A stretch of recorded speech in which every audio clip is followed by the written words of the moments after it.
Thank you very much. So we have good news. We've reached a deal. It's a good deal for everybody, I believe.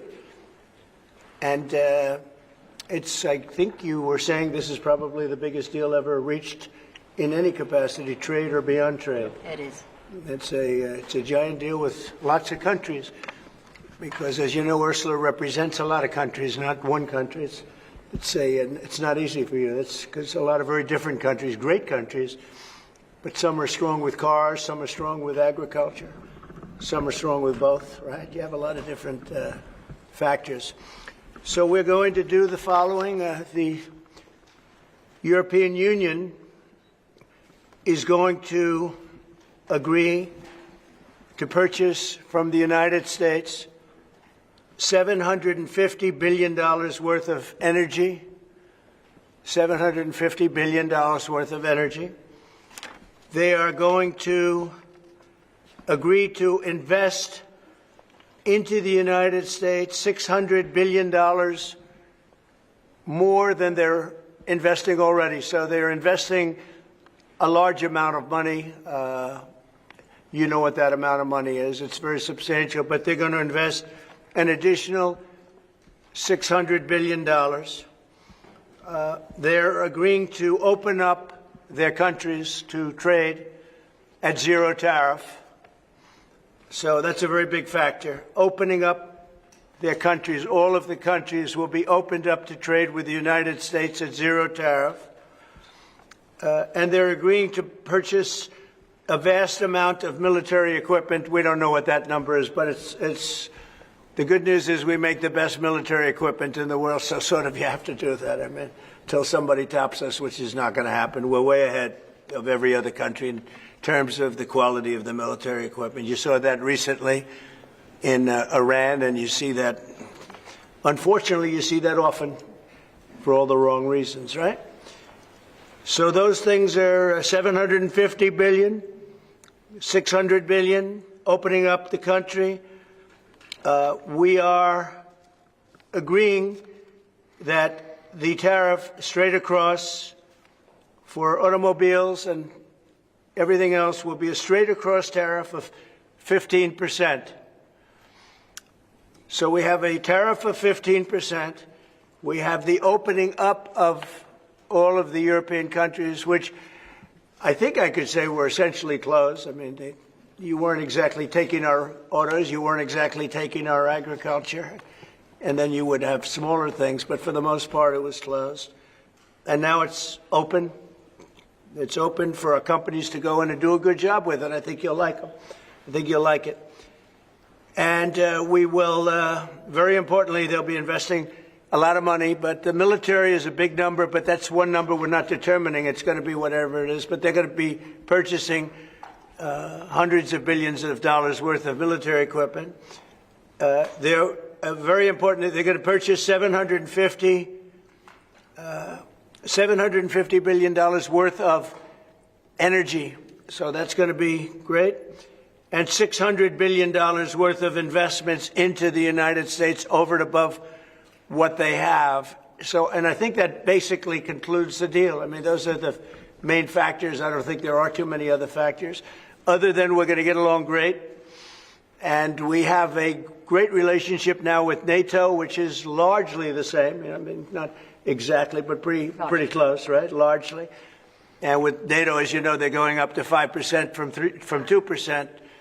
And the relationship is very strong with NATO. So I just want to congratulate you. I think it's great that we made a deal today instead of playing games and maybe not making a deal at all. I think it's, I'm going to let you say it, but I think it's the biggest deal ever made. Thank you very much. Congratulations.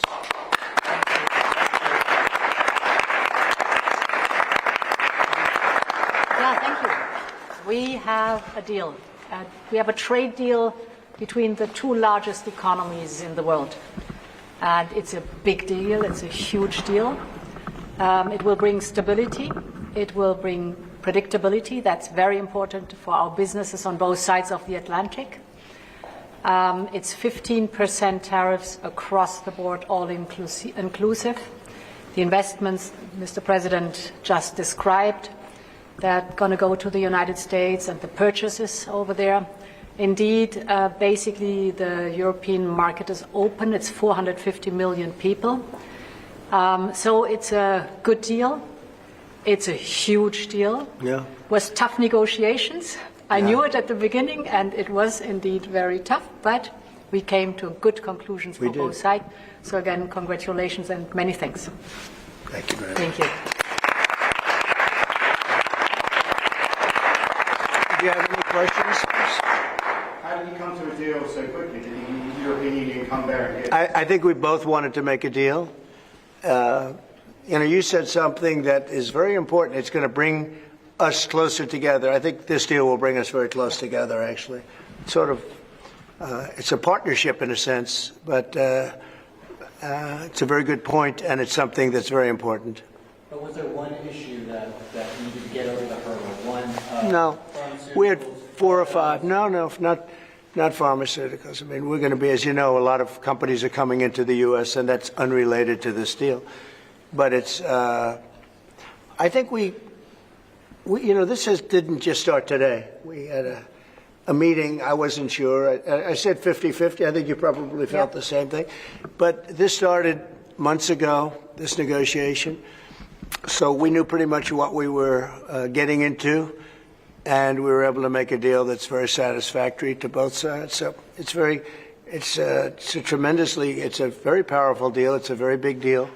It's the biggest of all the deals. It will be the biggest of all the deals. So we're very honored to have done so, and your staff has been fantastic, and they've worked together long and hard. They worked hard and long, and many thanks to the teams on both sides. It was, as I said at the beginning, a heavy lifting you had to do, but many thanks also for the talks we had many times on the way to our goal, and now we made it, and that's good. It's really good. Anybody else? Yes, ma'am. I have a question for the EU Commission President. What are the U.S. concessions? What is the U.S. giving up in the deal, if anything? So the starting point was an imbalance, a surplus on our side and a deficit on the U.S. side.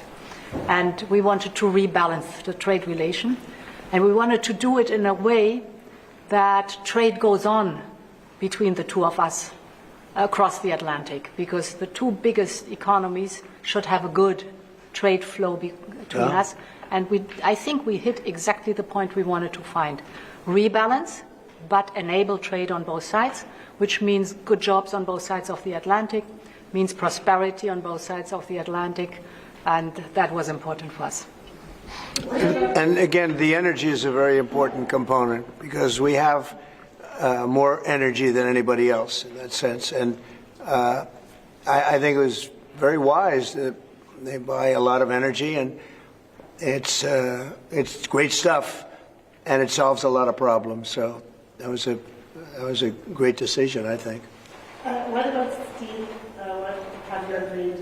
On what? Steel. Steel is staying the way it is. The steel and aluminum, et cetera, et cetera. That's a worldwide thing. That stays the way it is. We How have about chips? Did you discuss that as part of the agreement? Chips? Chips is, Howard, you might want to describe the chips, please, if you would. Well, the expectation is in 2 weeks' time, we're going to come out with our CHIPS 232, and that was one of the key reasons that the European Union came to talk to the president, to try to resolve all things at one time. And well, I'll let you wait for the 2 weeks until you get to announce your plan, but we are going to be bringing chip manufacturing back to the United States of America. We'll be doing a lot of chips. A lot of companies are coming in from Taiwan and from other places into the U.S. And they're doing that in order to avoid tariffs. And the president really avoided the tariffs in a better way for them, much better way, much more conclusive. I think probably much more profitable, definitely much more profitable, and got a lot of benefit from it. So it was a very interesting negotiation. I think it's going to be great for both parties. I think your various countries are very happy about this. Is there an industry in the U.S. that you see maybe having the first impact of getting into this market that was not accessible before, whether it's auto or what's the first call you made? Yeah, I think cars. Cars basically were not invited. Were not. I don't know if the word is not allowed or just you just kept them out somehow, right? But cars will be. We have some cars that do terrific business, and we do really well with the pickup trucks, with the SUVs. We have some great things, and I think the people of Europe will have some diversification. I think that'll make them happy. So I think maybe cars would be the one that would go the biggest, and the second would be agriculture, the farmers. And we'll do it in very strict conjunction with the president and the European Union. And they're coming into our country with great vigor. And I think they're going to make a lot of money with this. I think everybody is. I think and again, it's going to bring a lot of unity and friendship. It's going to work out really well. Okay? What's the next deal you're focused on now? Say it. What's the next deal you're focused on now? That's an interesting question. This was the big one. This is the biggest of them all.